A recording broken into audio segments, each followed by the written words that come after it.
Simpsons Index, an online spreadsheet that is also a podcast. This is the podcast. Coming to you out of SideQuest Studios, this is the Simpsons Index, episode 134. Hello out there, I'm your host, Elliot Jay O'Neill, and joining me here as always, except when he's not, BT Calloway. No, hoi hoi. And joining me all the way from England is Brian Sear. Hello. Brian comes from the Launching the Pilot podcast, and so what is your podcast about, mate? We watch just the pilot episode of a TV show, and no other episodes, just the one. Just the one, being able to watch a bunch of different series instead of 6,000 episodes from the one series. What a concept. Yeah, I know, it's neat. And yes, of course, our podcast, which is the Simpsons Index. This is the podcast where we watch and review 3 episodes of The Simpsons at a time, but there's a twist. Each episode must come from a different decade. Now, we've brought Brian on today, of course, because, as you would have seen by the episode title by now, we're finally doing it. We're finally reviewing episode 1 of The Simpsons. Amazing. Crazy times. And yeah, you guys haven't reviewed that on your show yet, have you? No, we haven't, no. Yeah, what a good opportunity, and, you know, who better to speak to about pilot episodes than the man who has a show about podcast pilots? Yeah, I'm surprised this isn't one you did straight away. Yeah, doing the episodes all out of order, and but, you know, before we get to the pilot, we must first go through 2 other episodes, as is promised by our format. Yeah, first of all, we actually watched an episode that only released earlier this year. This was Season 30, Episode 14, The Clown Stays in the Picture. First released in February of 2019, it was directed by Timothy Bailey, written by Matt Selman. In this episode, Lisa and Bart stumble upon a podcast by Mark Maron that features Krusty the Clown, in which Krusty the Clown details a story about a failed movie production that featured a young Homer and Marge. Hey, Brian, what'd you think? It was an episode. It was definitely an episode of The Simpsons. My God, he's right. It was the best one I'd seen today, and the only one. Yeah. What a standard to set. How about you, VT? Man, this was a slog. This was just 20-odd minutes of just humorless blah. Well, the thing is, I looked on the IMDb, and it's got a high rating. I thought, it's got to be all right then, but it was so dull. Yeah. That's why we're the only Simpsons podcast you can trust. We tell it like it is, god damn it. We should start actually entering in our reviews through IMDb, just to at least... sink the average as hard as we can. Yeah. Try and offset the balance a bit, yeah. It needs it. Yeah, so... You know, for my special guest, you know, try to pick sort of theme-appropriate episodes, and for this one I decided, it's got Mark Maron in it, podcast, there's a loose connection. Krusty's making his first ever movie. You could say his pilot movie. Ah, there we go. You wouldn't say that, but you could.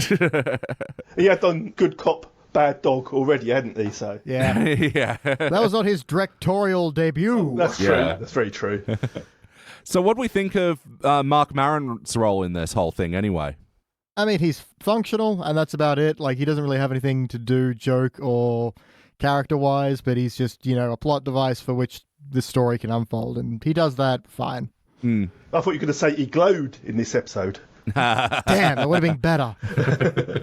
Don't you hate it when celebrities start doing podcasts? They've already got celebrity, and then they do a podcast as well. Another shark in the tank of podcasting. Yeah. So do you listen to Maron's podcast at all, Brian? I don't know. That's the first one I've heard. Talking to Oh, really? Yeah, I sort of dip in and out of his show depending on the guest, but yeah. I think I agree with you, BT. Yeah, it was mostly functional and whatever. I think it would have even been better if his shtick wasn't just advertising crap. Like, yeah. And feeding cats for some reason. Yeah, that's Mark Maron's thing. He's got like 50 rescue cats. Oh, right, okay. I thought it must be something to do with him, otherwise why would it be there? But then with The Simpsons now, you're not sure. No, that's right. Just, weird jokes for the sake of it. All right, let's hook into the questionnaire. BT, for better or worse, what's a moment that stands out to you from this episode? Well, I did struggle to find something that really stood out as being, for better or for worse, it's all just being blah. But I'm going to go with the fact that the plot is not actually Homer's fault for a change. Usually in these kind of things, Homer's being childish or being over-demanding or being lazy. And in this, he's actually not the problem. It's Krusty and his overzealous, attempts to make this movie and trying to bury Homer because he needs Marge's assistance so much. And yeah, it was kind of refreshing that, it wasn't Homer's fault for a change. Yeah, I guess I pay that. Yeah. Even though there were a couple of arrogant Homer moments that I could have done without. Yeah, you're right. You're totally right. Oh, I know. How about you, Brian? For better or worse, what's something that stands out to you from this episode? It was the other movie posters. You mean like Nunges? That's the one I like the most. I thought I would watch that. I feel like I'd watch Basketball Dolphin just to see what the hell it was. Yeah. Pope and a Half sounds interesting as well. Yeah. It's just Air Bud, but in the water. Yeah. I did like there was another background movie poster joke with Nunges when they're in the actual office and they've got the foreign release versions. Mm-hmm. Yeah, and then the Nunges one is 50 words long for the Spanish one. Yeah, religioso mujeres de weapones aficionado. Yeah, pretty good. Yeah, I thought the framing device was okay. They're listening to a podcast, Krusty talk, and then it could go back into the story. That was fine. Yeah. It has to be a podcast now, not just finding an old book with pictures or something. They've updated at least. Yeah, modern Simpsons references, yeah. Now they're getting all online and using smartphones and making jokes about a group chat. Yes, and that's all the kids have phones now, it says. Yeah.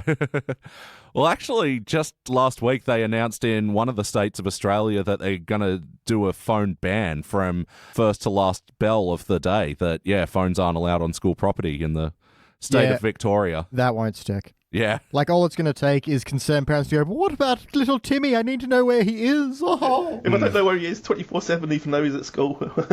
Yeah. It could be a disaster. So, good luck with that, Victoria. I look forward to you failing. Yeah. Well, I mean, prisoners can get phones, can't they? So. Yeah, but that's a lot messier. Oh, dear. And what stood out to me for better or worse? Look, I'm going to say that the whole kidnapping angle was just probably the easiest, most laziest turn. Oh, man, I forgot that happened. I was like, what's he talking about? Oh, yeah, the whole third act. Yeah, that this episode could have taken, they're in Mexico, so of course Homer gets kidnapped by a cartel. Ugh, I just thought that was so trite. Lots and lots of drug references as well, of course. Oh, yeah, director's powder and... crew powder and... Yeah, they didn't actually think to try and barter Homer for the crew powder. No. They just offed all the crew powder and went all Mad Max without... Crew powder, man, not even once. Yeah, so many mentions of the crew powder. They were really rubbing it in your noses, I thought. Just a little bit. Yeah, and New Simpsons sort of do this with, overt drug references, especially to do with Krusty as well. Mm-hmm. It's, I'm not, conservative or anything, and I'm like, oh, Simpsons should never delve into that. But when they're being so overt about it, it's a bit off-putting. Yeah. Yeah, usually it's very subtle. Yeah. For kids watching, they'd probably miss it, but this one, yeah. No, I don't think so. Well, no, when they're flashing the baggie around, which is a far cry from Krusty's old line of I've my fair of whoa. Yeah. If you get it, you get it, and if you don't, then that goes over your head. But yeah. This is turning to the parents going, Mom, why do they all have little baggies of powder? Yeah. So, actually, I forgot to ask you at the top of the show, Brian, have you delved much into New Simpsons at all, or are too busy watching the first episode of 100 TV shows? If it's not in the 70s, I don't watch it. I delve in and out of The Simpsons. I think maybe I stopped watching around the 21st season. I haven't really kept up. But you were a fan of the classic era as well? Oh yeah, I used to watch it. I've got the box seasons up to season 17. So. Oh wow! And I used to watch it with the commentary as well. I'd watch it once, then I'd watch it with the commentary. Nice. Warms my heart to hear a fellow commentary nerd, because I pore all over directors' commentaries. Yeah, it's the one thing I miss about streaming. Yes. No, absolutely. And it seems like it's such an easy thing for them to do, but I guess they've got no incentive if you're not buying the individual product. That's right, yeah. But yeah, I love director's commentary. I think that's sort of what led into my love of podcasting as well. hearing people talk about stuff that's good. Yeah, you know, most people don't bother with the commentaries, so you think, this is a rich vein of stuff I know that people don't know. Yeah. They're fools. They just skip straight to the Wikipedia article. So the next question on the questionnaire, play count. Brian, have you seen this episode before I made you watch it? No, I hadn't. BT? Nope, also a native. Yep, this is a first for me as well.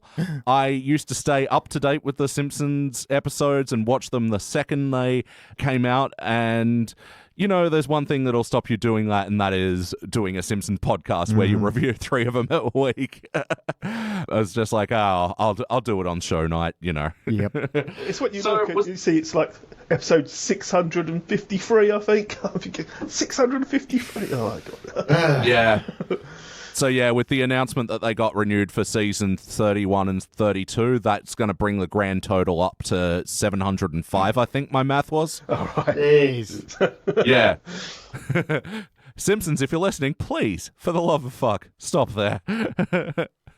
All right, so next question. Wackiness. Was this a particularly cartoony episode of The Simpsons? It wasn't really, was it? It was, I mean, obviously they're taking it out of June a bit and the troubles they had in June. So it flowed rather straightforward and maybe a bit too straightforward. I don't know. Yeah, that's actually a good point. You know, a troubled movie set plot, it actually kind of felt a bit barren. Yeah, weirdly enough. And nothing we saw felt unfilmable when they talk about how impossible this movie is to make. Yeah. It's all like, you know, you needed him freaking out about how am I supposed to represent this in a visual medium or something like that. I just had the thought of Terry Gilliam watching it and thinking, yeah, I know. So yeah, they could have even had like a bunch more troubled movie production jokes. Like, I guess the wackiness of the kidnapping, there's something conceptually I did like about them going at this cartel with a bunch of weapons that did nothing, but... Yeah, and having that plan immediately fail was kind of funny. Yeah. Although now we know the origin of the sea captain's missing leg. Thank God. Oh.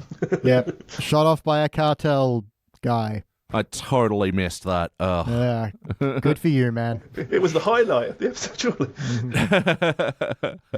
Yeah. Yeah, not a whole lot of whack in this one. We'll say...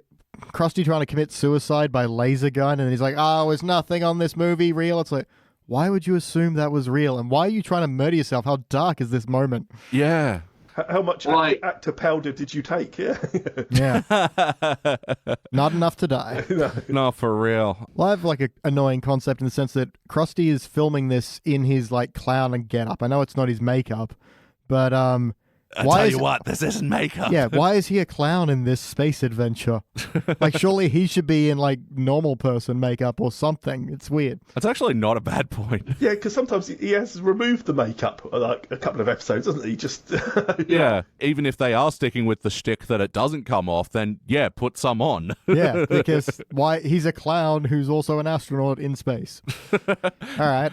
No wonder the Mexicans thought it was a comedy. Like... Yeah, because there's a clown in it. This is, clearly absurd. I guess Homer's involvement in this movie was pretty ridiculous as well.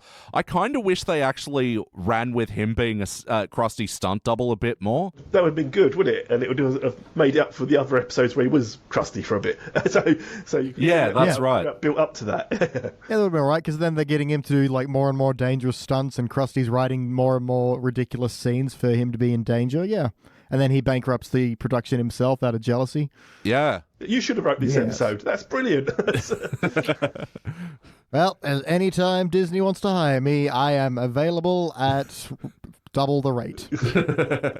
At me, Disney. Because, they've sort of delved into the past how Homer and Krusty are very similar, and even there was a maybe we'll do this in season 1 where Homer was going to be revealed to be secretly Krusty the Clown, but they sort of felt that was too far out and unbelievable early on in the Simpsons run, so they abandoned that. But this would be revisited later in the Homie the Clown episode from season 6, where they sort of did some, I'd say subtle-ish references that Homer and Krusty are very similar looking. And in this one, they did that cloud one, and it felt so overt and pointless. I didn't even know which one you're talking about. It was during Homer's hallucination with the cactus kids. Ah, right. Yeah, and of course, Krusty's telling the story, so he knows what Homer hallucinated. Oh, yeah. Yeah, that old problem with perspective. Where he sees himself as a future Cloud and is like, oh, look at that bald guy. Hope I never turn into him. I'm Homer. That didn't need it, did it, really? But I know how to get the Bart and Lisa in there somehow again, but... Yes. It was already enough of a stretch to have, cacti that looked like his future kids going, you have to stay with Mom, otherwise we'll never exist. Like, all right, This is stupid. Also, because he's like, oh no, I fell in a ravine, I'm sure to die. And then he just climbs out of it. Like, no problem whatsoever. Oh, Cactus Bart flashed his butt at him, so... Yeah, well, that'd motivate anyone to be able to scale the unscalable. Yeah. And then, when he hallucinates Cactus Bart later saying, I caramba, fucking hell. Like, really cramming that catchphrase in, aren't they? So the other thing we like to talk about, opposite to the wackiness, is the heart of the episode. Did we feel the emotional core? I mean, there's almost a bit where, the crew's like, no, we stick together. But at this point, we've not seen them sticking together. So maybe have a bit of, they're enduring the whole ridiculousness as one or something. Or maybe they're giving each other a hard time, but they know something. Because that's the only real moment you get of any kind of heart. There's no tear in Homer Marge's relationship or anything like that. And it's just, what else do we have here? Yeah. Well, it's a passion project for Krusty, wasn't it? And he wanted it to be a good movie. He didn't want it to be another rubbish movie that he was making, another comedy. So it's a passion project. So he had his heart in it. I suppose at the end, you see where it's all come together. So like that emotional core, I guess, from Krusty was pretty well there as well because, his first movie as a director, he's freaking out and he's doing all that. And also, leading to Marge, of course she'd fill in the role of being the director's assistant that's just like, calm down, calm the fuck down, just make one decision. So I think, character-wise, they were nice moments. I just don't think I was a fan of much of the material that went along with it. Yeah, and the big, bit in the final where Marge reads the book quote back to Krusty to make him feel something for Homer, it was a boring quote. It's like, oh, like every star, the light is connected, and like all people, wow. Well, it was verbatim. It was an 80s, wasn't it? 80s, 90s movie. Was it 89 or something? Yeah, it very much had that feeling. So what about Homer and Marge's relationship in this episode? How'd you think that played out, Brian? Yeah, it's hard to pinpoint when exactly it is in their relationship.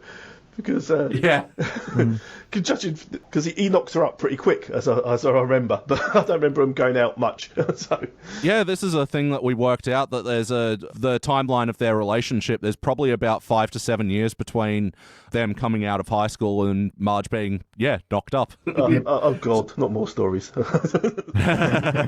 So there's a brief window of time which this probably 6 to 10 month production would have taken place. But Homer and Marge in this episode, I feel like you said, Beach, there was just not much to it. And this is a pretty packed episode, surprisingly, for one where it didn't feel like much happened. Like, they foregoed the couch gag and the intro stuff and the chalkboard so that they could make more room in this episode, but I don't think they used it effectively. So there's sort of more at the end, wasn't there? There's extra bits at the end rather than at the beginning. Yeah. And I think you could have saved some time by cutting the framing device. Like, we don't need to see Bart and Lisa listening to this podcast. It can just be Krusty comes into Mark Maron's studio and starts from there. It's a little disconnected from the family, but at least... Okay, I will retract that slightly, because the only joke I did like in this entire episode is at the very beginning where Otto's like, kids, there's some trouble up ahead. The cops taking a long time to clean it up. And it's just them playing with, like, baby barnyard animals. Yeah. That was adorable. That was a good joke. But outside of that, you get nothing from this moment. Like, it just takes a long time to lead into what this episode's actually about, and then the exit of it is really boring as well. They run home and like, you never told us you were on a movie. And Homer's like, is that why I've been wearing this crew jacket every day since I ever had this? Like, really? Okay. That crew jacket, right, okay. Yeah, and Marge and Homer didn't really offer anything in that end wrap-up thing either. That was so boring. But... can we get back to the petting zoo? Because that was adorable. Wiggum's lying there and he's like, he thinks my belly is a mountain. Yeah. I mean, it did get a little bit spoiled by take a selfie. Well, it's not a selfie if I'm taking it, Chief. This is what we care about right now. Yeah. That's so too we care about. Yeah. Yeah, absolutely. Like, they just crammed in a bunch of, like, mobile phone jokes at the start of the episode. group chat, selfies. What? We talk, kid. What up, fellow chiefs? Yeah. But yeah, I just want, more of Tiny Goat on Fat Man Stubbing.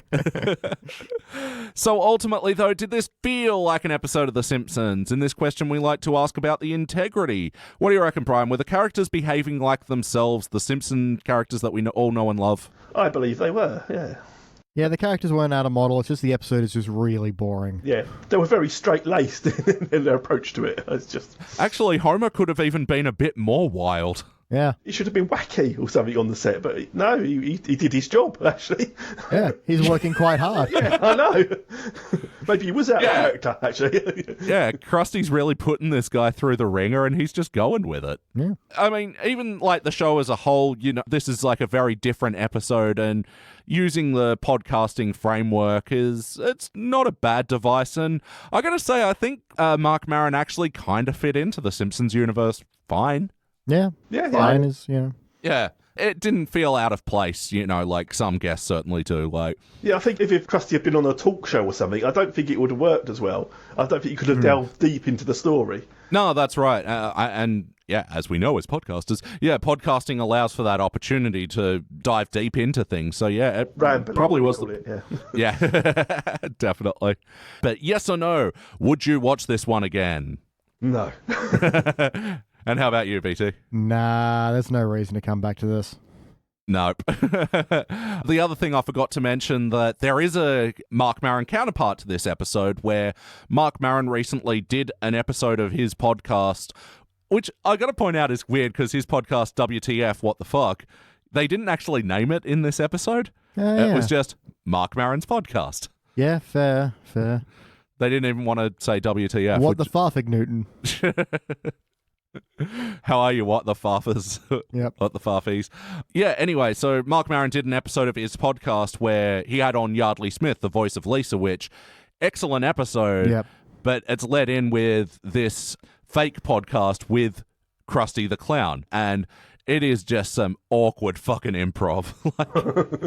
Yeah, it's barely listenable. Did you ever listen to that one, BT? Or? Yeah, I did. It's boring. Don't have him improv Krusty because it's just... I got hit by some seltzer, and I'm crusty. Yeah. Yeah, blow. Yeah, he can't take a pie to the face. Or can he? Yeah.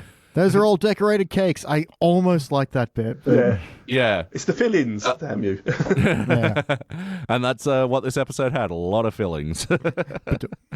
BT, what would you change? I mean, just most things. Most things, yeah. Most things, yeah. I mean, there's something to be mined from, the pressure on Krusty and this being a passion project. And I think the idea of having him get so obsessed with sabotaging Homer that he sabotages his own passion project, that's all right. But just put in some kind of conflict or something, because there's just nothing here, and it's all just a bit bleh, and it passes by, and no one cares, and we're done. Yeah, totally. How about you, Brian? What are some things you'd like to change about this episode? Well, I think the movie failing and everything not going right is a great source to dig into, and we have met countless true stories of that they could have dig into, and they just sort of didn't. It's sort of glossed over, really, isn't it? Yeah. And as for what I'd change, I actually really like the idea of Homer being hired to be Krusty's stuntman, or him sort of seeing him on set and making the connection with Marge and her jealousy, because when Marge and Homer were making out, and he's like, oh, every time your beeper goes off, you go and run back to him, and she chooses to ignore that. I was like, oh, I did not think the episode was going to go there. Yeah. And so I thought that would have actually made for a really good opportunity for Krusty to start this trying to split them apart plot. And especially because it is kind of interesting that Krusty actually doesn't have any romantic interest in Marge, but he realizes that he needs her to make this production run smoothly. I think, it's a weirdly unexplored thing that probably couldn't have been explored if you had all this time taken up by Homer in this ransom kidnapping thing, which, again, I think is lazy and pretty well offensive.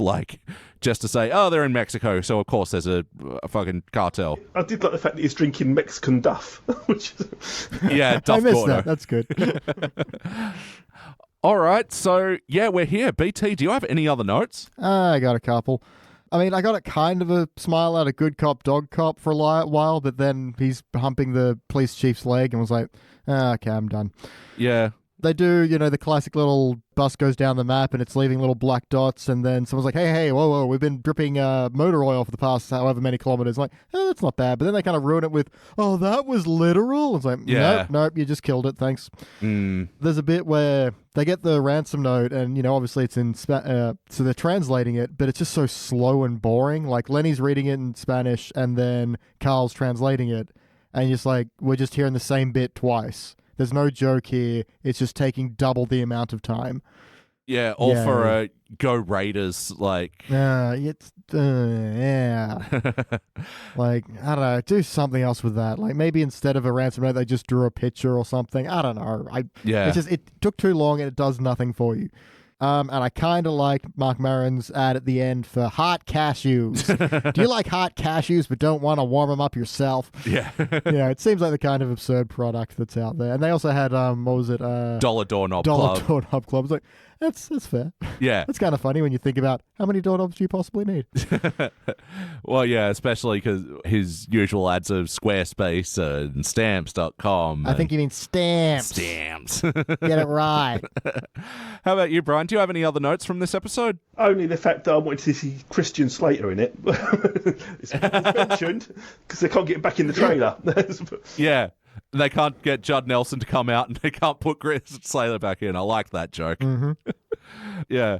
And yeah, my only other note is at the end, Maron and Krusty are watching the movie in a Mexican theater, and like Maron's making the overall point, your movie did bring people together, and it's like, awful stuff does bring people together, doesn't it? But it's no closure for Krusty. I like that. No. It's closure? Yeah. It really does feel to me like they're referencing The Room in that moment I as know, well. I was about to say, because there's that bit in the end of The Disaster Artist where they're like, well, you wanted to make a famous movie, and you have... But which kind of makes me they'd leaned on the idea of it being a very Room kind of thing a little bit more. Like, maybe there's a film festival and they're playing this movie and Krusty wants to stop it, but, because he's embarrassed by it. I feel like there's something else to get from that. No, totally. All right, guys, it is time to rank this thing. On the Simpsons Index, we rank using our 6-point scale, which starts down the bottom at failure. Maybe if the episode is just meh, you give it participant. But for the positive rankings, you got okay bronze, good silver, excellent gold, but for the best of the very best, you give cubic zirconia. I'm going to go first. Let me show you how it's done. I'm going to give this a participant, even going through my notes, I'm actually sort of surprised at the amount of things that I liked about this episode. I think it does actually show a bit of promise, which is kind of what's disappointing about it. I liked Mark Maron enough. I just think that, they didn't invest enough time into the right things in this episode, even though all the pieces were there, but it was definitely not enough to give me a positive ranking.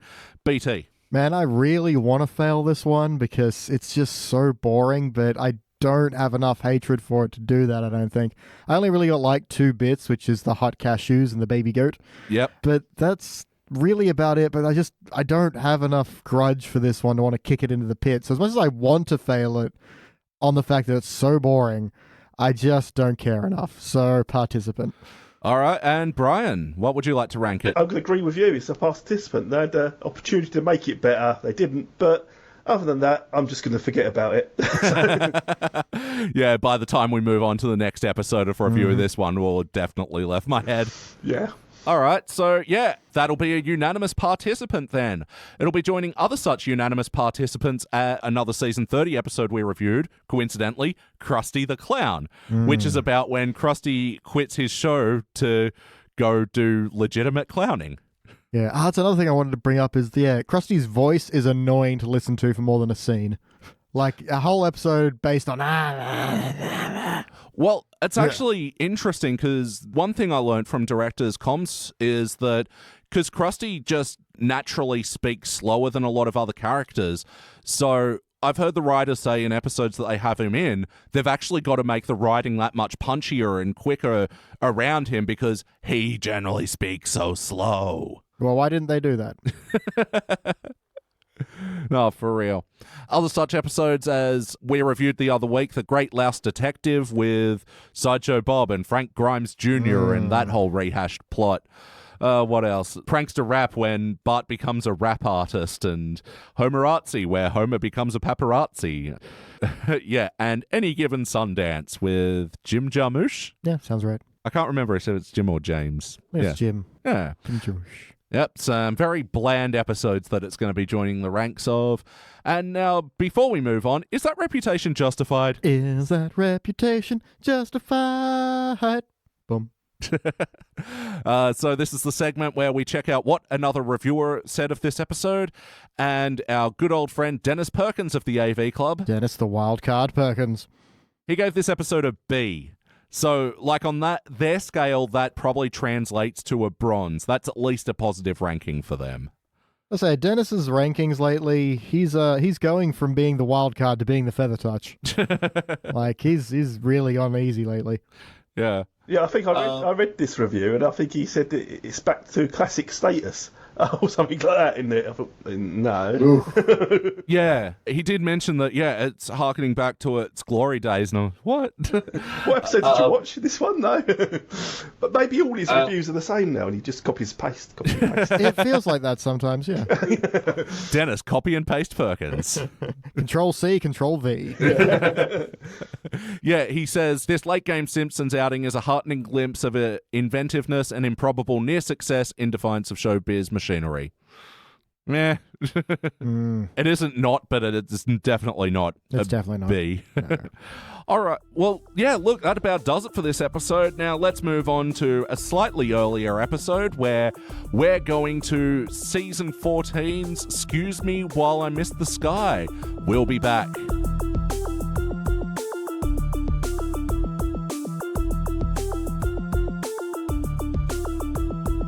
And we are back, and we just watched our Teens Era episode. This was Season 14, Episode 16, Scuse Me While I Missed the Sky. First released in March of 2003, it was directed by Stephen Dean Moore, written by Dan Greaney and Alan Grazier. In this episode, Document Deslin Deckman comes to Springfield Elementary to shine a light on the school, but whatever, that's not much of the point. It's more about Lisa becoming an astronomer and trying to reduce light pollution, and Bart stealing hood ornaments. Obviously. Hey, what do we think? Yeah, I quite like this one. Yeah? Yeah, I did. Yeah, it was some fun. Yeah, it was. Yeah. But there's got good elements in this one. Yeah, like structurally, I think this one's a bit of a mess, but it does have some of like my favorite little moments and jokes. Yeah, it does kind of waver a little bit and towards the beginning of the third act, but yeah, it works okay. I actually think the third act is where they pulled it together. Like, Well, just the little bit in between where, we have the problem and now we have to figure out there's kind of they try to do like little bits of segments across Springfield, and I don't think they quite work terribly well. Like, why are Homer and Marge sleep deprived but the kids aren't? Yeah. Homer can sleep anywhere, we know that. It's strange because it's based on the British documentary 7 Up, which is famous here. Every 7 years they go back to the same kids. But that's not even really mentioned in this show. They have Eric Idle doing that bit, and I'm thinking, why? I don't. Well, yeah, Declan Desmond, guest star of this episode, Eric Idle. He comes back a few times, and actually they do a full-on 7-Up in Springfield style episode. And I remember we quite liked that one, actually. Yeah, again, it was pretty good. And later on, I think maybe in the HD era, they expand that Do You Want Lies with that movie as well. Yeah, it actually becomes a movie instead of a quick joke. Yeah. What about Upskirt Dreams? I mean, it's in development hell, All right, let's hook into the questionnaire. We'll start with you, Brian. For better or worse, what's a moment that stands out to you? There's a few bits I liked, but for some reason, I really like the Frink bit, where he's in the observatory, and you have all the other scientists around it, and he's throwing microscopes at them. I don't know, it tickled me for some reason. I did. They're like hermit crabs. He said he was out of microscopes. It's so random, but I loved it. Yeah. It's a classic tower defense game. Well, yeah, I mean, of course, Frink could have an interest as well in reducing light pollution, but yeah, I like the idea that if you leave an observatory, you know, because public property, it's just be invaded and conquered by other scientists. How about you, BT? For better or worse, what's something that stands out to you? Well, there's a bit where Lisa's seeing all the light pollution as she's all like, no one ever wrote a poem about sickly orange barf glow. To prove her wrong, I've written a poem about sickly orange barf glow. Oh, sickly orange barf glow, I see you on my TV show. Lisa thinks, but she doesn't know all the secrets hidden in a sickly orange bath glow. Hashtag Fry July. Snaps. Very good. So yeah, take that, fictional 10-year-old from 12 years ago. Yeah, I gotta say as well, the sickly orange bath glow did, animation-wise, look really good, I think. Yeah, all the light pollution, they found good ways to put that in effect. Yeah, well, I think this episode actually had a lot of good lighting effects in it, like from the bath glow to the night skies, and also to when they were overloading the lights and just showing general light pollution. Yeah. First time they used digital lighting effect, I think. Yeah, well, season 14 is like when they were definitely like well into using digital animation instead of hand drawn. Yeah, so yeah, it makes sense that they'd take advantage of the new technologies that they had available to them. And it worked. What stands out to me from this episode? Yeah, I'm just going to expand more on the Declan Desmond thing because there's actually not that much to pick off from it. And I think that's the real shame of this episode. I wish they did lean in more to the documentary style because it's like that's what this episode wanted to set up, but they just didn't follow through with it. I still think you could have had these stories about Lisa finding direction and Bart stealing hood ornaments and stuff, but reframed in the documentary style, and also given the kids of Springfield a lot more to do, because while there were some good jokes, that's sort of what they felt like, just, ragging on Milhouse for being a wuss. Yep. Hey, he'll be batting .317 in the majors, whatever that means. Yeah, I have no idea either, but it must be good. Yeah. Baseball is neither of our country's thing. Play count. How many times have you seen this episode before today? I've seen it probably 3 or 4 times before today. BT? Yeah, something similar to that.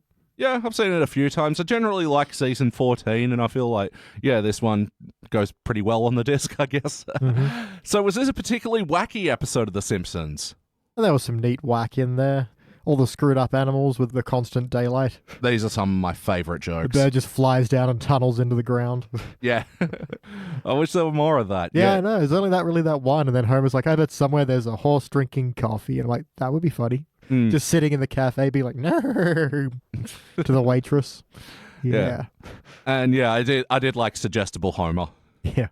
The subplot was about stealing hood ornaments, wasn't it? Yep. Yeah. I remember that was a thing, but it was in the 80s, not in the 2000s. But it was the Beastie Boys who started it. It was all their fault.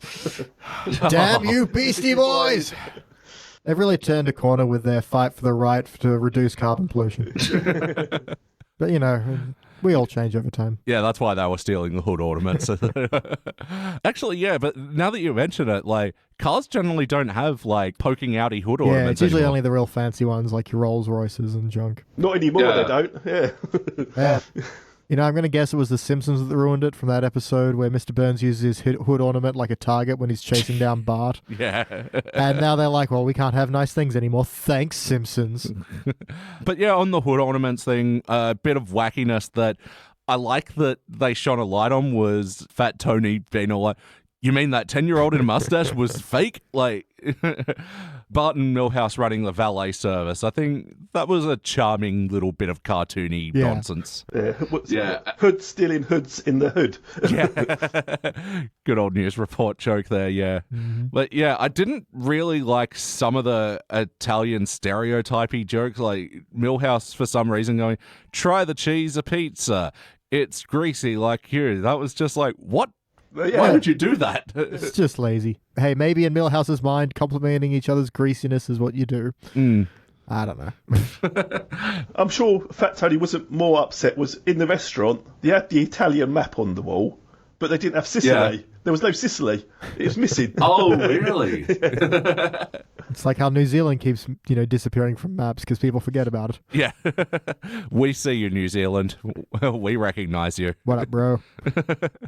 Any other cartoony bits that stood out to you guys? Yeah, there's that alien that just hops down and is like, shut up. Perhaps I can prove Calvin. Yeah, no one will ever believe Frink now. I certainly don't, and I saw it. Did you have any other cartoony moments that stood out to you, Brian? I was trying to work out who Ed McMahon was and why it's Star Search, but I think he's a quiz show host in America. Yeah, I think he had an America's Got Talent style show at one point where... That's what I was guessing. It was a reference to that. Okay. Yeah, was an American announcer, game show host, comedian. Trapeze artist. Oh, yep. I see that on Wikipedia too. What? Yeah.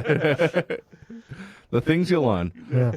Oh, okay. So he was the announcer for the Johnny Carson show as well. So he was the one with, here's Johnny. Yeah. There we go. American stuff. The whack. I do like the mafia goons get out and beat up the bird that lands on the hood ornament. It's like, you're going to be eating your worms through a straw. Yeah, I don't think it was the light pollution that caused the bird to do that. It was, after getting roughed up by the mafia, it forgot what animal it was. And tried to burrow. Yeah. I liked the mafia as well. I wish Jimmy the Snitch could see this. You can, just open the hood. Yeah, and I thought this was going to be a bad night. Yeah, that was very cute. And yeah, when they turn down the lights as well and everyone sees the stars they want to, there was a weird joke with Flanders there. Like, that he sees the Star of David and it's like, am I Jewish or whatever? Like, that did nothing. But I did like the Burns seeing the $sign and Cletus seeing the cent sign. Yeah. And Lenny seeing Carl and Carl seeing Carl. Yeah. Yeah. All right, so how about the heart of this episode? Was this particularly emotional at all? I mean, there's, Lisa's appreciation for the night sky, and the night sky then thanks her, which is very unrealistic because the stars don't give a crap what we do. No, everyone sees what they want to see, so Lisa was seeing a thank you note. It's all about you, isn't it, Lisa? You've been into this for a whole afternoon. The world better change to accommodate it. Yeah, how about you, Brian? What do you think of the emotional core of this episode? Yeah, I don't really think it had one. It was essentially a joke factory. Yes. Yeah, although I do like Bart's whole, the only way to be cooler than him is to copy him exactly. Yeah. And then eventually he doesn't even remember why he's stealing a hood ornament. He just knows that's the objective. Actually, yeah, just back on the cartooniness as well, when he has the pacifier that he spray painted silver, and then just Maggie appears at school all of a sudden. Yep, hey, she goes anywhere for that pacifier. Yeah, true. Even if it's coated in deadly silver paint. And even if she has to shoot a guy, she'll probably do that too. Oh, yeah. Yeah, emotional.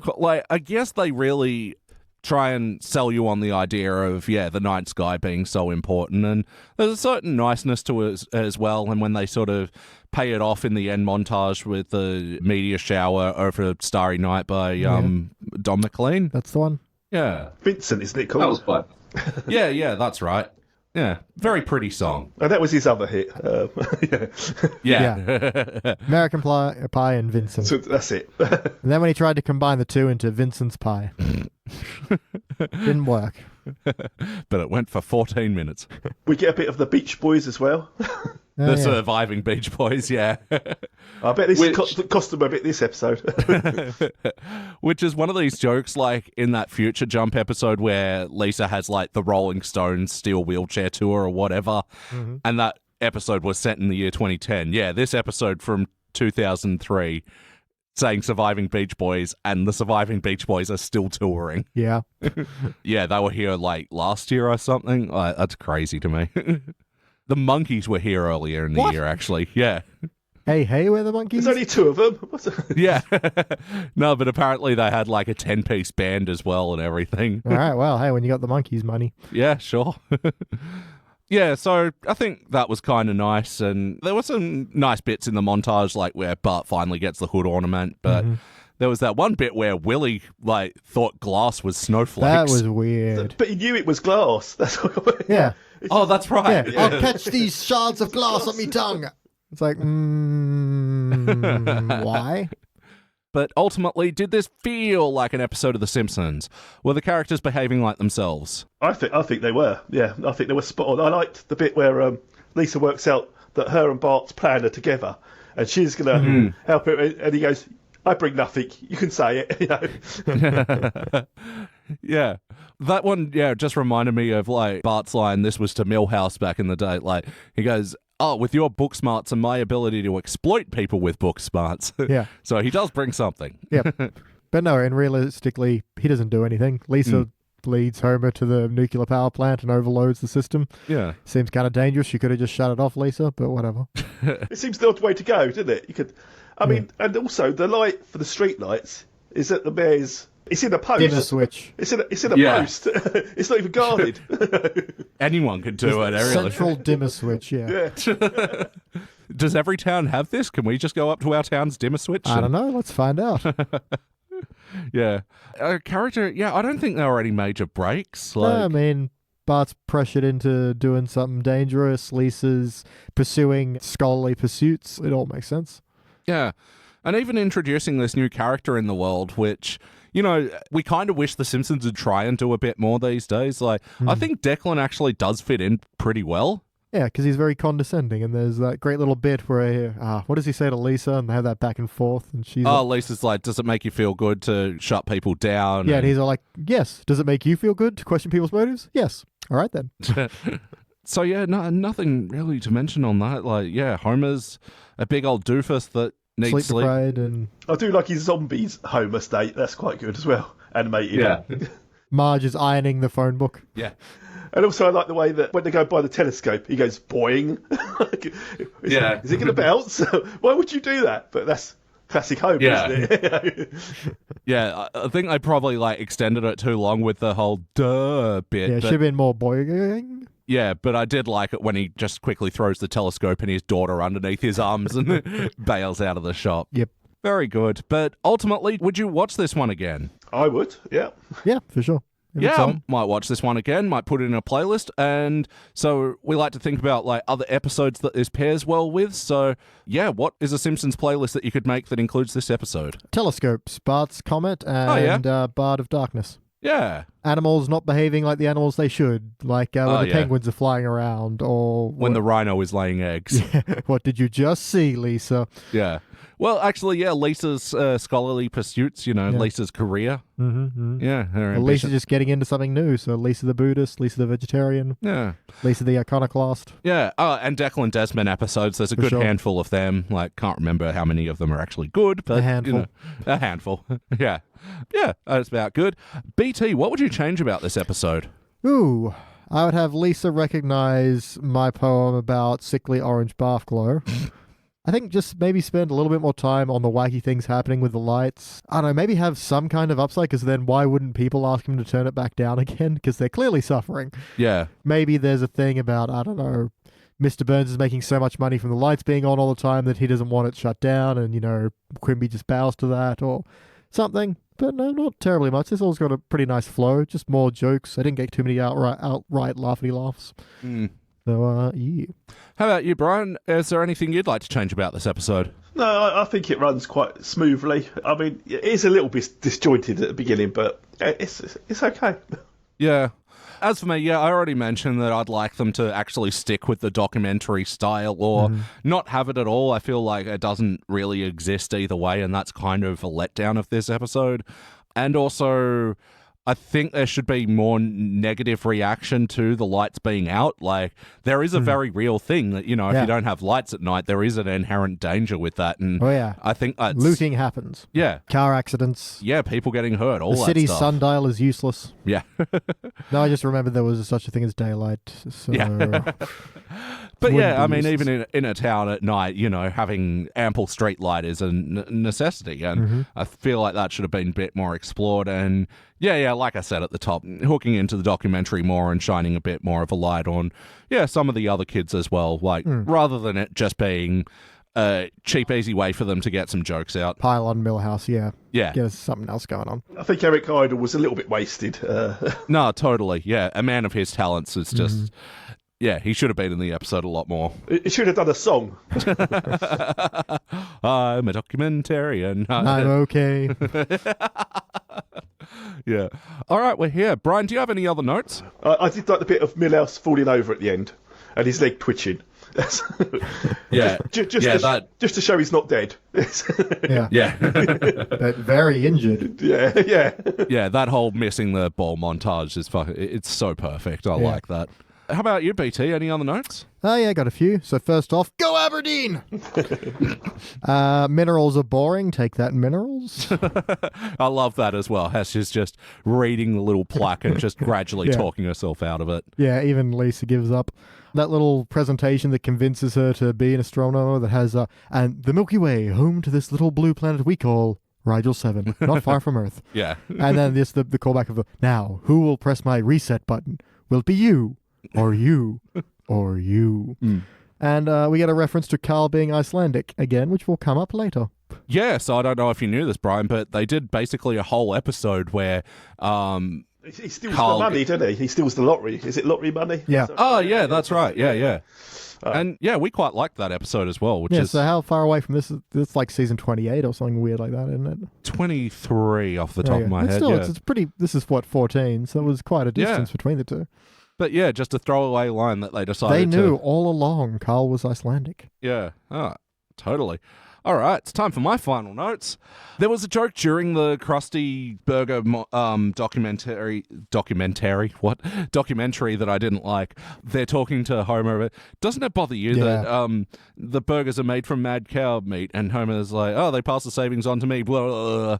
It's, this stupid brain damage joke where, it's the immediate payoff. I didn't really like it. Mm-hmm. I like how the Simpson family were eating dinnerables. Like, do you have this in England, Brian? Like Lunchables? Like, sorry, what's that? Lunchables? yeah, those little like packets of 4 things that. Oh yes, yes we do. Yes, little cheese and a cracker and just that little red spoon that goes with it. Yeah, and they do it with Oreos now. Oh wow, fancy! Mini tiny Oreos. yeah. Just seeing dinnerables. That this is like the evolution. Yeah, where American cuisine is going. It's there, man. There was another joke with Homer I didn't like, and it was more on Lisa's delivery, where she was, Dad, it's not a kaleidoscope. And I was just like, quit spelling out the joke for me. Yeah. Like, it would have just been fine if, Homer said the thing about where's the pretty swirling colors, and Lisa just gave him a look, and you didn't even... Yep. But that slow pace of just... Yeah. Oh, we get another Homer drooling over food playlist. Bad eggs. Oh, Mo and Selma are making out in the park, and Selma thought Mo was John Ritter, who you might remember from 8 Simple Rules of Dating My Teenage Daughter, and Mo thought Selma was a gorilla. Yeah. And was okay with this. I mean, any lips in a storm? But, Mo, no. Bad Mo. Don't kink shame the man. He wants to make out with a gorilla. I think I'm pretty comfortable kink-shaming bestiality. No, he never said that. He just made out with it. Still, anyway. And I liked the line of Marge going, oh, this is prettier than our screensaver. And I love our screensaver. I do like the follow-up. I love our screensaver. All right, it's time to rank this thing. BT, you're first. I'm going to bronze. It was pretty good. I had a good time. Not quite as many jokes for me to push it up to the silver, but it was close. It's a high bronze for me because, it all flows very nicely and I had a good time. All right, Brian, what do you reckon? Yeah, I'm staying in there. It's a bronze, definitely a bronze. Almost a silver, but not quite. Oh, well, completely unanimous here. It would have been a silver for me maybe if the story was a little bit more solid, because even the first act I sort of wrote on my notes, participant, and I'm like, where's this going? But then I thought they really brought it together in the third act, and, as we always say here, you stick the landing. And it makes all the difference. And I think just the push of any particular element, like a bit more jokes or a bit more heart or a bit more story, I think that would have got it into silver territory. Yeah. That's close. Maybe even further. Always shoot for the stars, Simpsons. Yes. Who will write the next episode? Will it be you? Or you? Or you? That'll be a unanimous bronze, and it'll be the 4th episode from season 14 to get a unanimous bronze. It'll also be joining How I Spent My Strummer Vacation, and that's where Homer goes to rock and roll fantasy camp. Yeah, it's more about the guest stars than it is anything else. Yep. And Barting Over, which... Oh, that's the 300th episode where he emancipates and moves into a loft with Tony Hawk. And Blink-182. Again, I think it's one that we liked, but then, weird-ass ending with skate battle with Homer and Tony Hawk. And also Dude, Where's My Ranch, which actually wasn't a unanimous bronze, but it got silver, bronze participant. So and that's when they go to the Dude Ranch and Cookie goes to bed. Anyway. Cookie. All right, cool. Well, that about does it for the teens and the HD. And now we're finally here. We're going to the pilot of The Simpsons. I am so fucking excited. I haven't actually watched this episode in a very long time. Nah, me either. How about you, Brian? I can't remember the last time I saw it. Probably when it was originally aired. Wow. Yeah. I did actually watch the YouTube show Cinema Sins have recently branched out and have been doing TV Sins, and yeah, they did the Simpsons pilot. That was a particularly funny episode, so All right. check that out. But You know all its sins. yeah. Yeah, all right, let's go for it. All right, we'll be back.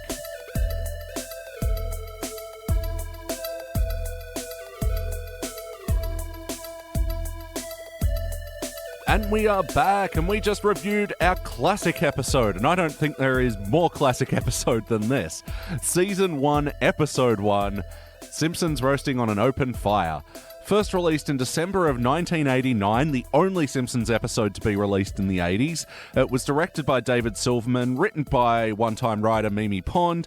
In this episode, this is a pilot. What did we think? I mean, personally, I feel deceived. There was no roasting and no open fires to be spoken of. But no, you've said it several times already, but I'm going to steal your line. It's charming. Yeah. Can't say much more than it was a charming episode. It's a charming Christmas tale. Yeah. I mean, I did write charming, but tame by today's standards. It's very tame, isn't it? Yeah. Yeah. Yeah. So, yeah, this is an interesting one because this wasn't originally intended to be the pilot episode of The Simpsons. The Simpsons' first season had a lot of trouble with their animation, it being a new show and it being, an adult animated sitcom, which was a very new thing at the time. A lot of their episodes came back with what producers described as rubbery Disney-style animation, which caused them to shelve the originally intended pilot Some Enchanted Evening, which, I don't know if you guys remember, that's the one with the babysitter bandit, which I think would have been a much darker pilot to go with for the start. Yeah, that would come out of a dark place, wouldn't it, that one? Certainly not as charming, no.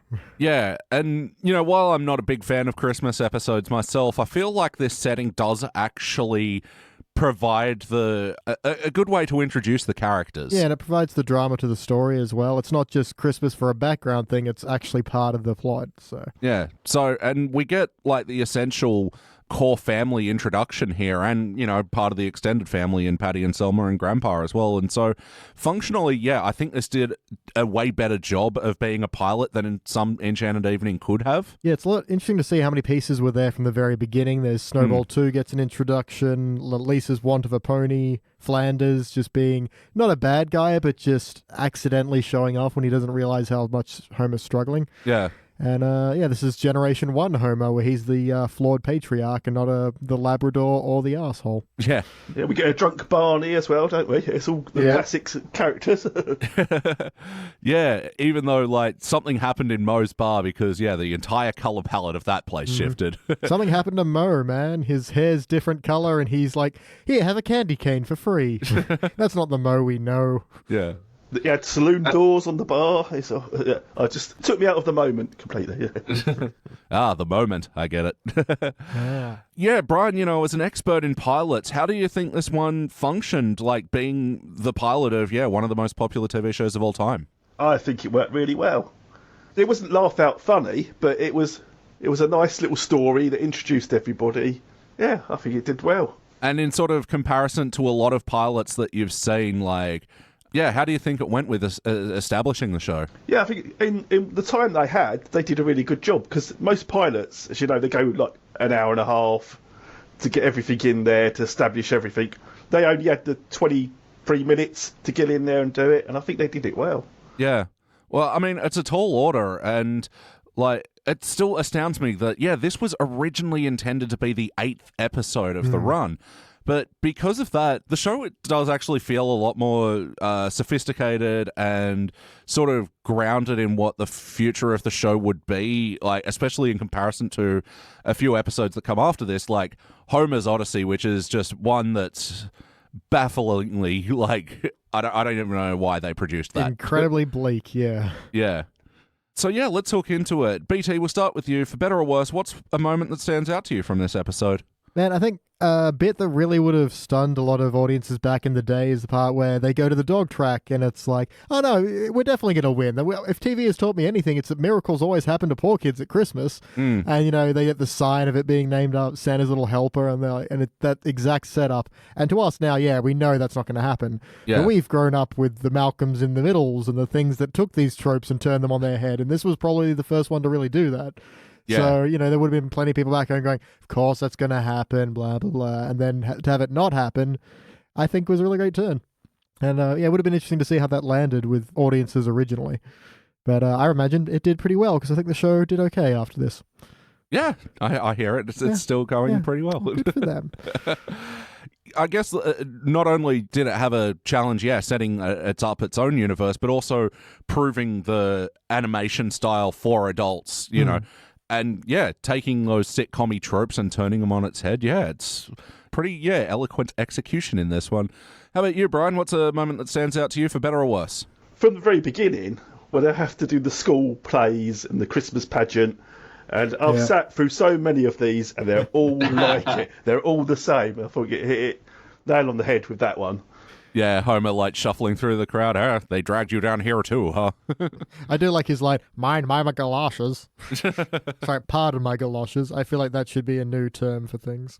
I mean, I don't want to speak out of school, but pardon my galoshes. I liked the idea with the school play as well, like the sign out the front that it was reviewed 3.5 star by the Springfield Shopper. But just in that opening play thing, what bits sort of stood out to you from that? Well, obviously Lisa's dance. I mean, what was that? Yeah. There was an error apparently there with the Korean animation studio that they were actually meant to color in her leggings, so it's kind of weird because it does look like she's naked from the waist down, but you can sort of see that the legs are a weird enough shape that you could assume, but it does look weird. It was a very, uncomfortable moment to go, wait a sec. Yeah. And that was actually another problem that I had with Some Enchanted Evening is that the animation director or whatever he was that, ended up getting fired from the show, he kept doing shots of, Lisa with her bloomers sticking out of her dress, which is very, Betty Boop era, sort of cartoony stuff. Yeah, that's weird. Yeah. Yeah, I suppose going back to it does look like a comic strip more, doesn't it, in this one? It's sort of the way it's the colours and everything. Mm-hmm. Well, I mean, especially because it does look different from any cartoon that was certainly around at the time. The characters kind of move like normal people, even though they're yellow and disproportionate and everything. The frame rate's down a tiny bit, but not too bad. Yeah, as the car is driving into the school play, definitely a little bit of chop there. And I like as well with this establishing thing how it means this episode sort of starts and ends with Bart ruining Christmas carols. Mm-hmm. And you get a good idea of his character as well because of that. I think that's what the school play does entirely for actually all the characters, because Homer's sitting there half asleep, Marge is just beaming proud, and Lisa's, obviously put in all this extra effort, and Bart is singing Joko laid an egg. He has a voice of an angel. As he immediately pipes in, oh, jingle bells, Batman smells. Oh, wonderful. And what stands out to me? I gotta say Homer's involvement in this episode, but particularly sort of how he's really pushing against the wind on this one. So obviously, losing his Christmas bonus and trying to compensate and, hide the secret from Marge, but also in the face of Patty and Selma constantly doubting him. Man. Patty and Selma are the fucking worst in this. If you ever want to know the origins of that feud, we know, and it's Patty and Selma all the way.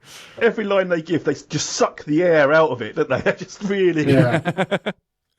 And I really love in the end how Lisa calls them on it as well. Mm-hmm. Yeah, Homer's the patriarch that she looks up to. Mm-hmm. Yeah. So any knock at him is a knock at me. Watch it. And I'm too young to defend myself. Yeah. Oh. Yeah, they're all just like, he'll come home reeking of booze and cheap perfume from all the filthy whores he's been banging. And this is like, wow, you people are awful. Yeah. Especially in that moment as well, because Lisa has demonstrated that she's still a kid there as well. She's just happily enjoying the happy little elves and Grandpa is struggling through it. Yeah. What does he call it? Unadulterated something. I wonder if this is like a comment on cartoons of the time as well. Like, no, we're not unadulterated. We are adulterated. Get ready to be adulterated. All right. Play count. How many times have you seen this episode before this viewing? We'll start with you, Brian. Oh, it's got to be 10 plus times. I've lost count, really. Yeah. BT? Yeah, I mean, something like that, because it wasn't on high syndication, I think, because it was such a stark contrast to what we were used to. But I don't know, it's definitely seen it plenty of times, so 10-ish, 20-ish. Yeah, I probably wouldn't put it, super high, because I think you're right, yeah. Season 1, tended to be a surprise when it popped up in syndication. Yeah. And I think, even Foxtel doing their marathons, they, sort of avoided doing Season 1, because it is a bit clunky, but yeah. So, yeah, 20, 30 times maybe. So, wackiness. Was this a particularly wacky episode of The Simpsons? Nope. It's straight down the middle, isn't it? It's a straight story. Yeah. No, very much. So, in this question, we also like to explore, did they take advantage of the cartoony medium? I do like that Marge hides the cash jar in her hair. Yep, there we go. Yeah, that's a cartoony moment. And you can hear, when it hits the table, there's a real thunk and there's some coins in there. That's some heft to that. It's a big jar. She has a strong neck. Just like a good woman should. Man, find yourself a lady with a strong neck. Whose head can support a jar of money. Oh, dear. Yep. So I'm just trying to think, what are some moments from this episode where they took advantage of the cartoon medium? No, they could have done this live action, couldn't they?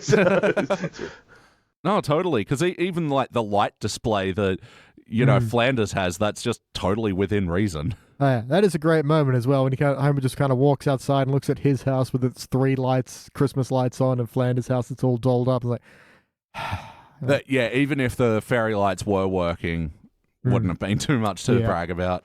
Yeah, not a whole lot of whack. I think the most wackiest moment is, I don't want to go until our dog finishes. All right, let's get out of here. Yeah. Just gives up because it's still going. Yeah, I do like the Santa training scene, actually. Yeah. The dude felt the need to write ho ho ho ho ho ho ho ho ho. Again, from the top. I like when they do the ho ho ho's with passion. Then Homer says, "When do we get paid? Not till Christmas Eve." Then it's all low key ho ho ho's. Yeah. Ho ho ho. And Homer clearly failing this thing at every turn, yet he still gets the job as a small Santa. Well, how many times people walk up to mall Santas and go, "Name all the reindeers." Yeah. Do it. Nixon.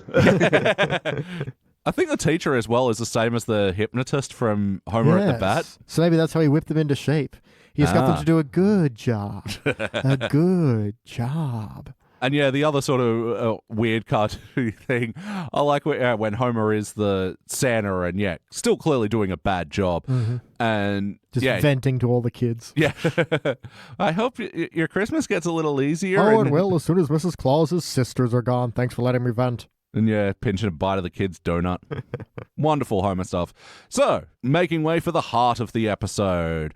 What do you reckon, Brian? Was this a particularly emotional episode of The Simpsons? I think there was a little bit of emotion there in the it's really tied to reality, isn't it? Of not having enough money for Christmas, and they soon let that one go, didn't they? Yeah, tied it to reality. Yeah, well, eventually down the line, because the thing that surprised me and all my Simpsons rewatches is that there wouldn't be another Christmas episode until season 7's Marge Not Be Proud, the Bart stealing the Bone Storm game one. Wow. It feels weird, right? Yeah.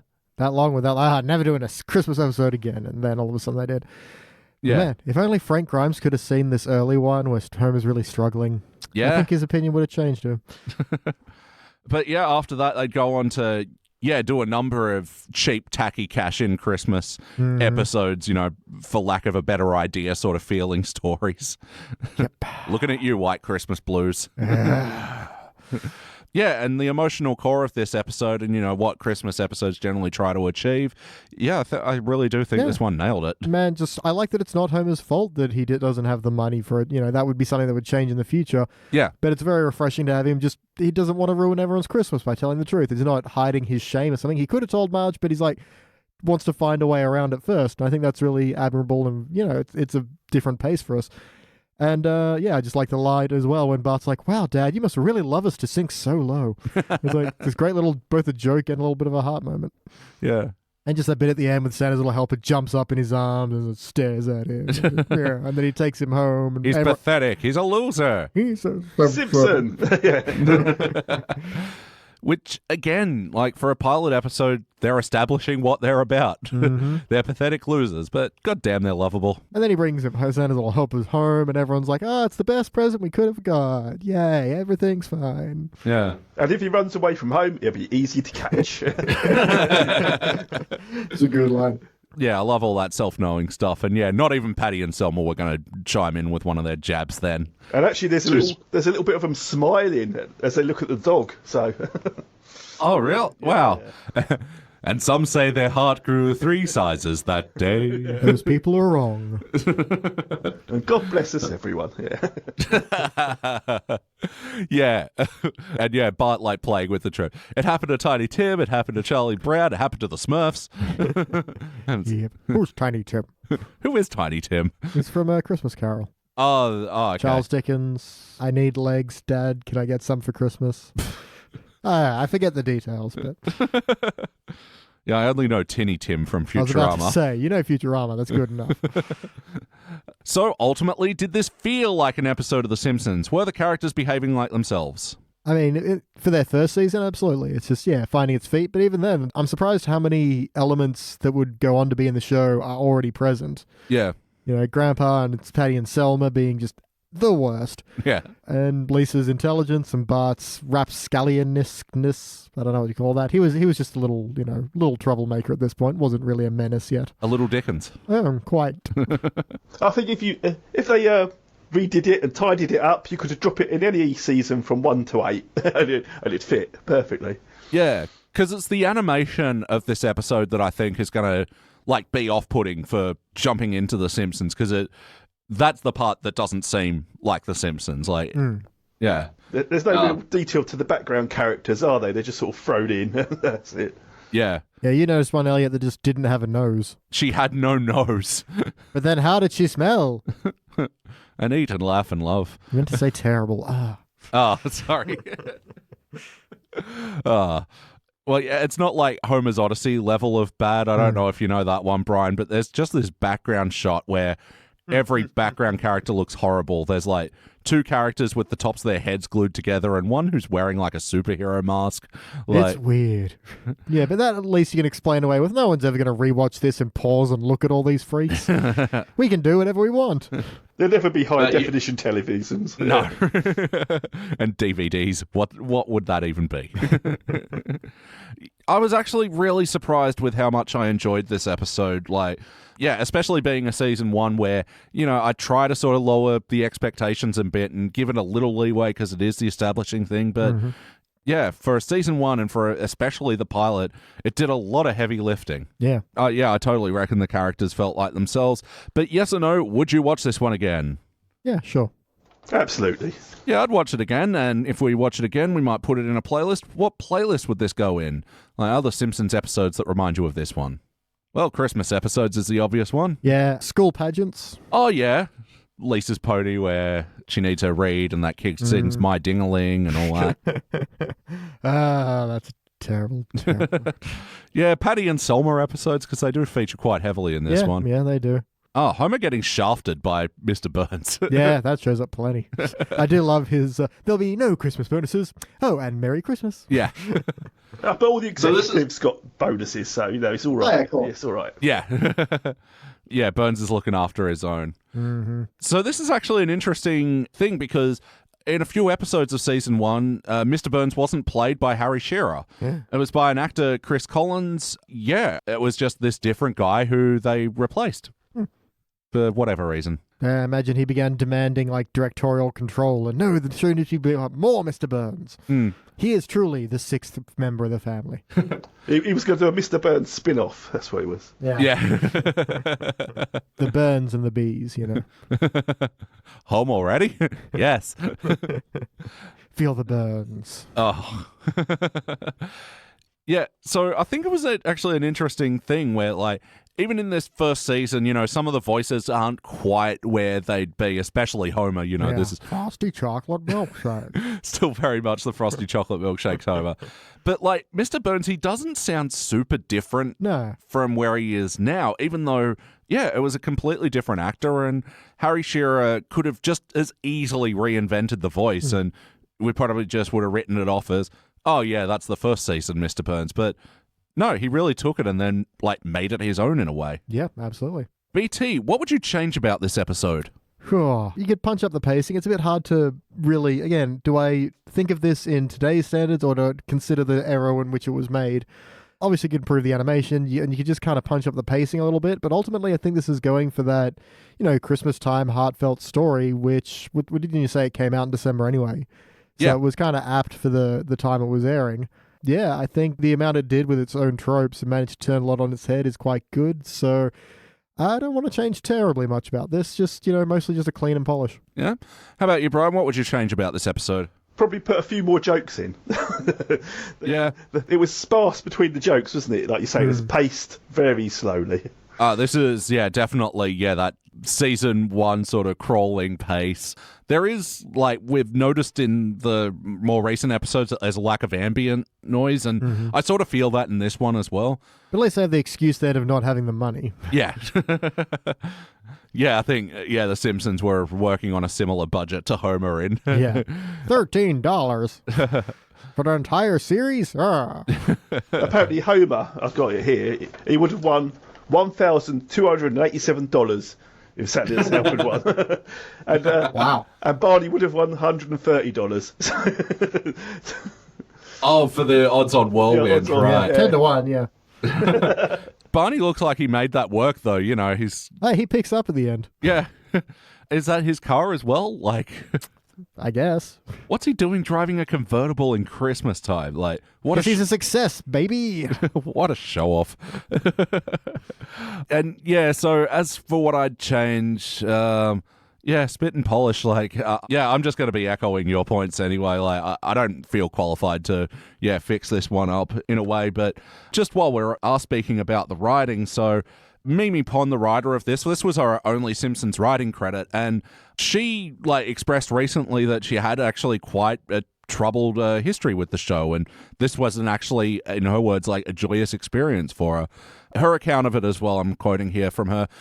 I was never intended to be on the staff, and I never knew why for the longest time. No one ever called me or explained to me or apologized or anything. It wasn't until years later that I found out that Sam Simon, who was the showrunner, didn't want any women around because he was going through a divorce. It had remained a boys' club for a good long time. I feel like I was just as qualified as anyone else who came along and got hired on the show, and it was just because I was a woman that I was, not allowed entry into that club. I always wind up being the turd in the punch bowl because the show is so beloved and everything, and I'm sorry to burst bubbles, but it wasn't a pleasant experience for me. Well, that sucks. Yeah. Yeah, still an interesting thing that, the first episode of The Simpsons was written by a woman, yeah. Well, I would have assumed this early season would have had more Matt Groening in it, but evidently not. Well, that's how they knew each other, because Mimi Pond was a cartoonist herself and a writer, and so, she knew Matt from, the cartoony circuit because he was doing Life in Hell and also the Tracy Ullman shorts of The Simpsons that came before this, which, is something that I keep forgetting about with this being The Simpsons pilot, is that they effectively had 3 seasons of being a sketch show before this. Yeah, true. And on that, Tracy Ullman makes a guest appearance as one of the kids singing in this episode. All right. Wow. She's also singing in Moe's Bar, Santa's Little Helper. That's her voice in the background. Oh, right. There we go. We're here. BT, do you have any other notes? Yeah, I do. Let's see. I do like Principal Skinner just getting everything wrong at the beginning of the announcements. And now a medley of holiday favourites. It doesn't correct the favourites. Yep. When Lisa's asking for nothing but a pony, and Marge's like, Lisa, you've asked for a pony for the past 3 years, and we've always said it can't fit in Santa's sleigh. Could you maybe take a hint? Yeah. Just that little bit of, not a little sneaky Marge there, just dropping that in. Yeah. When Bart's getting the tattoo laser removed, it's like, now don't struggle. You don't want to get this in your eye or groin. It's like, wow, that's a little bluer than I expected for this episode, but it works damn well. So I'm surprised that got through the censor, the groin. Yeah. You can't have groin on TV. No, especially because, the censors were on top of The Simpsons. They really gave him a hard time. Like, last week we reviewed the episode with Lisa's first word, and Marge is like, oh, maybe Bart will be jealous of new baby Lisa, and Homer's like, yeah, you can kiss my hairy yellow butt. That, only just scraped in, apparently. Yeah. Telling 2-year-olds to kiss your hairy yellow butt? What is this world coming to? And my last note is simply the classic, ow, quit it. Ow, quit it. Yeah, total Simpsons broke my brain hours for that one. Yep. And how about you, Brian? Do you have any more notes about this episode? The pageant, that was Matt Groening, that was his idea, because when he was at school, he'd lived through, because his grandparents were from Russia, so he was going to tell them about Russia, and then apparently they told him that's a communist country. They don't celebrate Christmas. Sit down. Oh, brutal. Wow. Yeah. Life in hell, huh? Yeah. All right, well, I just need a couple of seconds to just do the last of my notes. BT, the question. All right, so we do have a final question for our guests. If you could have a sandwich named after you, what would be on that sandwich? Or if that's too difficult, just what's the best sandwich? It's a cheese sandwich. That's the best sandwich. That's full stop. Just pure, just cheese? Is it toasted? What? You can have cheese and pickle if you're stretching it, but don't have cheese. But what's on the Brian? That's what I want to know. If I walk into a deli and say, "Give me the Brian," what are they serving me? They give you a cheese sandwich. Sorry. All right. All right, it's time for my final notes. So we get an early Ralph, maybe? Yeah, who looks like him but doesn't sound or act like him in the slightest. But early Ralph was very different when Heck was, love that chewing gum walk. Very wriggly. Yeah. They didn't establish Ralph as being a bit of a dullard until, season 4 or something. Yeah. But what man could tame her? Yeah, he was very eloquent and witty. And Marge doing the letter to all the nearest and dearest, this was another moment of, them reinforcing the character traits. Yeah. And reminding us of all who they are. And it's just really interesting that this... I still think this felt like it was intended as the pilot, the way that she's like, Lisa's a good student, Bart's a bad student, but we love him. Grandpa's alive and feisty. And I love Bart's line, there's only one fat guy that brings us presents and his name ain't Santa. Yep. Oh, yeah, and talking about the cartoon medium, Bart's fantasy of how Marge will respond to his tattoo. That is great. Oh, I love it so much, and it makes you look so tough. Homer goes shopping at Circus of Values, and there's one little inconsistency here where he doesn't get anything for Lisa. I did notice that. I guess assumed he'd already picked it up somewhere, but I Yeah. didn't notice it was called Circus of Values. That's interesting, because that's the name of the vending machines in BioShock. Oh, really? So I wonder if they pulled the name there. Interesting. Yes. And Homer's beard is worse than all of the other Santas. I don't know how this fooled Bart for as long as it did. Bart's an idiot. Yeah, but I mean, he knows his own father. The beard was just only coming under his face and his muzzle was... anyway. Call it Clark Kent glasses syndrome, Yeah. Yeah, my final note is I like how in the end, during the Rudolph Red-Nosed Reindeer song, Lisa's also getting in on the parody lyrics as well. And yeah, she's still showing that, she is a kid. She has book smarts and, anyway, but... Still a child and likes to mess things up. All right, let's rank this thing. Brian, expert on pilots, you're up first. I think it's a silver. I think it's quite high. It's good. It's got all the elements. It's working. Yeah, I'm surprised because I went in here thinking that it'd be a silver, but I'm actually going to give it a gold. And I think, in a way, this episode is essential, so why wouldn't I give it cubic? But it isn't quite what The Simpsons would become. But I think as a starting point, it achieves a lot and it kicks a lot of goals successfully that... I think just on a technical level, it's just going to get a gold from me, even though it's a bit rough around the edges. It sort of could use a few more jokes and punching up and stuff. It's certainly, not as funny as a lot of golds that I've given. But, I think it did an incredible job for a big weight that it had on its shoulders.